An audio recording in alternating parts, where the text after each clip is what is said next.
आपको रूबरू कराती हूँ। हमारे साथ captain I Singh Bhadauria BJP प्रवक्ता जुड़ गए हैं। कैप्टन आई सिंह जी, बहुत स्वागत आपका।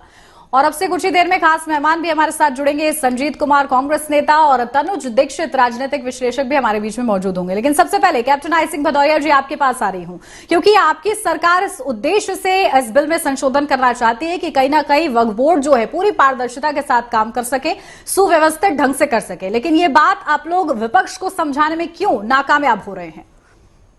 देखिए उन्नति जी, भारतीय जनता पार्टी की सरकार की, माननीय प्रधानमंत्री मोदी जी की एक बहुत साफ सुथरी सोच है कि वक्फ बोर्ड के पास आज जिस तरह से जमीन उनके पास कब्जा करके कुछ उनकी है, कुछ कब्जा की हुई है, जो इस तरह का जो कानून है कि जिसको कह दिया वही जमीन उनकी। इन्होंने तो इलाहाबाद हाई कोर्ट को भी एक बार कह दिया था कि ये तो वक्फ बोर्ड का है, मगर वो तो हाई कोर्ट है इसलिए उसको ले नहीं पाए। हो सकता है उस पर भी एक कब्जा कर लेते, मगर मैं आज मुद्दा ये नहीं है। मुद्दा ये है कि वक्फ बोर्ड की इतनी सारी जमीन है, इससे कई करोड़ों की महीने की इनकम है, मगर इसका पैसा वक्फ जब हो रहा है तो वो जा कहां रहा है? कि आप मुस्लिम समाज के उत्थान के लिए, उनके गरीबी रेखा के जो लोग हैं उनके लिए, क्या उनके बच्चों की पढ़ाई के लिए ये पैसा काम आता है? नहीं आता। तो यही सुधार करना है कि अगर ये वक्त जो है तो इसमें धांधली इस तरह की क्यों है?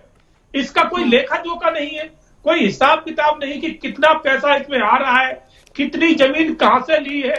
ये तो तरीका नहीं है कि कहीं भी जमीन को कह दिया कि वक्त की है, बस उसमें सामने वाला लड़ता रहे। तो इसमें सुधार की बहुत जरूरी है।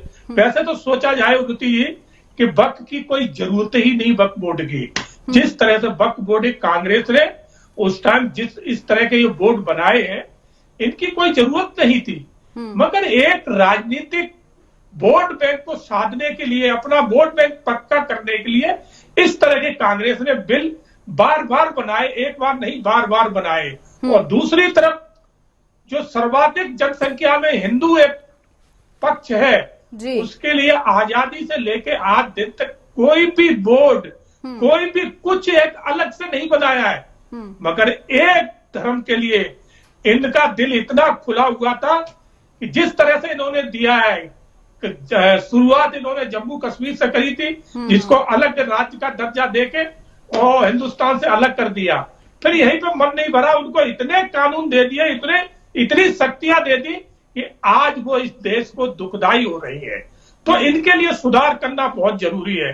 तो मिर्ची जो आज लग रही है, इन्हीं लोगों को लग रही है, क्योंकि ये इनकी सोच उस टाइम भी थी और आज भी वही सोच लेके चल रहे हैं कि जिस तरह से भारत का इन्होंने सन 47 में एक टुकड़ा किया था, अब सोच रहे दूसरा टुकड़ा और किया जाए, ये इन कानूनों के तहत, इस तरह की राजनीति के तहत।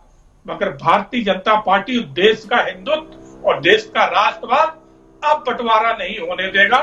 जो इन्होंने किया था वो हो चुका, अब नहीं होगा। ठीक है कैप्टन आई सिंह भदौरिया जी ने अपना उद्देश्य जो है स्पष्ट कर दिया है।